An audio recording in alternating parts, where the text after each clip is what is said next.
안녕하세요. 최근에 한미 원전 협력 관련해서 흥미로운 소식들이 계속 나오고 있습니다. 네, 맞아요. 여러 이야기가 있죠. 특히 그 중에서도 미국 트럼프 행정부가 한국더러 미국의 원전을 좀 지어달라 이렇게 요청했다는 소식이 아주 주목을 받고 있는데요. 네, 그게 상당히 큰 뉴스죠. 오늘은 이 제안이 도대체 어떤 배경에서 나온 건지, 또 어떤 의미가 있는지, 그리고 이게 또 복잡하게 얽힌 문제가 있잖아요. 한수원이랑 웨스팅하우스. 아, 그 합의 논란 말씀이시군요. 네, 그 문제까지 관련 자료들을 쭉 보면서 핵심만 좀 뽑아서 깊이 파고들어 볼까 합니다. 좋습니다. 자, 그럼 바로 핵심부터 들어가 보죠. 트럼프 행정부가 미국 원전 확대를 위해서 한국의 참여를 아주 강력하게 원한다. 이런 의사를 우리 정부에 전달했다는 거. 이게 포인트입니다. 네, 미국이 목표가 아주 크죠.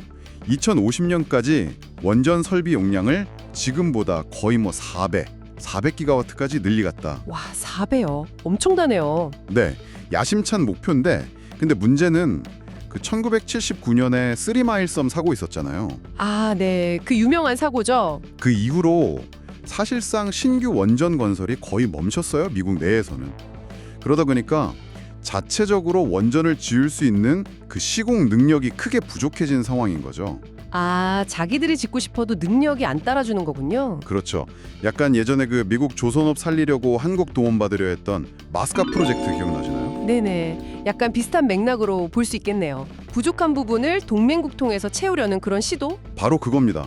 근데 이게 또 우리 한국 원전 산업에는 정말 전례 없는 기회가 될 수도 있다는 점에서 아주 흥미로워요. 기회요. 어떤 면에서 그렇죠? 일단 미국 시장은 건설 단가가 높아요. 그리고 제3국에 수출할 때처럼 기술 승인 문제 같은 게 복잡하지 않고 비교적 자유로운 편이고요. 아, 절차 같은 게 좀 덜 까다롭군요. 네.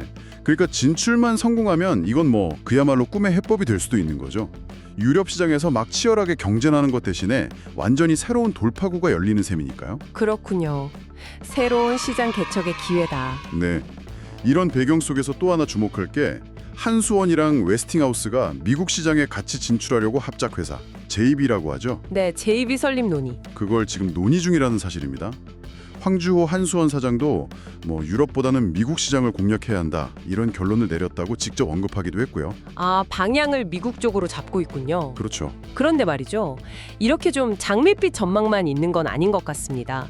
작년 1월에 비밀리에 체결됐다는 그 한수원 웨스팅하우스 합의 내용.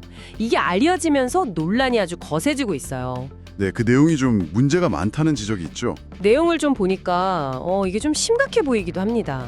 우선 원전 1기 수출할 때마다 웨스팅하우스로부터 거의 9천억 원어치 물품이나 용역을 사야 하고요. 9천억 원이요. 와. 네, 거기다가 기술료로 또한 2,400억 원을 내야 해서 합치면 거의 1조 원이 넘는 돈이 든다는 거예요. 원전 하나 팔 때마다요. 아니 그럼 남는 게 있나요? 이게 좀 그렇죠.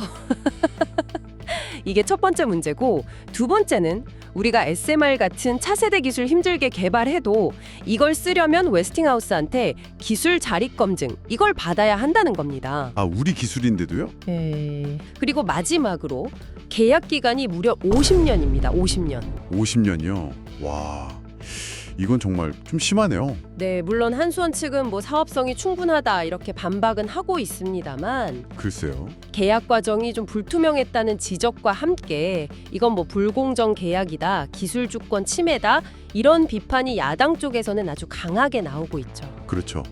이게 지금 말씀하신 그 논란이랑 또 미국의 원전 건설 제한 그리고 JV 논의 이걸 다 연결해서 봐야 합니다.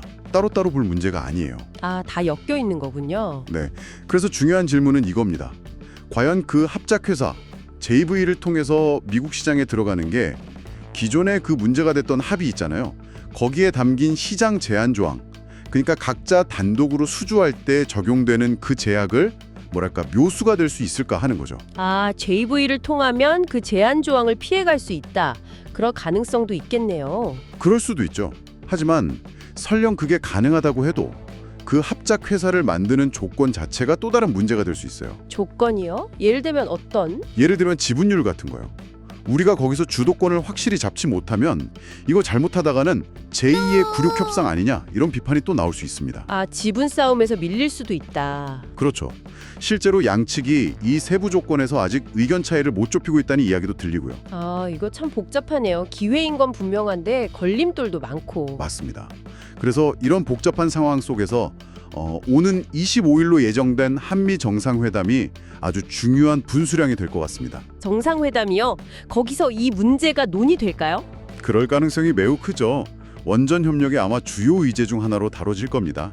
그리고 한국이 약속했던 2천억 달러 규모 대미 투자 지원 패키지, 거기에 원전 분야가 포함될 수도 있다는 이야기도 나오고요. 아, 투자 패키지랑 연계될 수도 있군요. 네, 이번에 경제사절단도 같이 가는데 주요 그룹 총수들뿐만 아니라 박지원 두산 에너빌리티 회장 같은 원전 관련 핵심 기업들도 포함되어 있거든요. 아, 원전 업계 인사들로 직접 가는군요. 네, 그리고 황주호 한수원 사장, 김동철 한전 사장도 비슷한 시기에 미국 가서 웨스팅하우스 측하고 만날 예정이라고 하고요. 이야, 정말 중요한 시점이네요. 그렇죠. 결국 정리를 해보면 미국은 원전 지을 능력이 필요하고 우리는 거대 시장에 진출할 기회가 열린 상황인데, 네, 서로 필요가 맞아 떨어지는 거죠. 하지만 여기에는 그 웨스팅하우스와의 기존 합의라는 아주 큰 걸림돌이 있고 또 앞으로 진행될 JV 협상이라는 변수도 복잡하게 얽혀 있다. 뭐 이런 형국이군요. 정확합니다.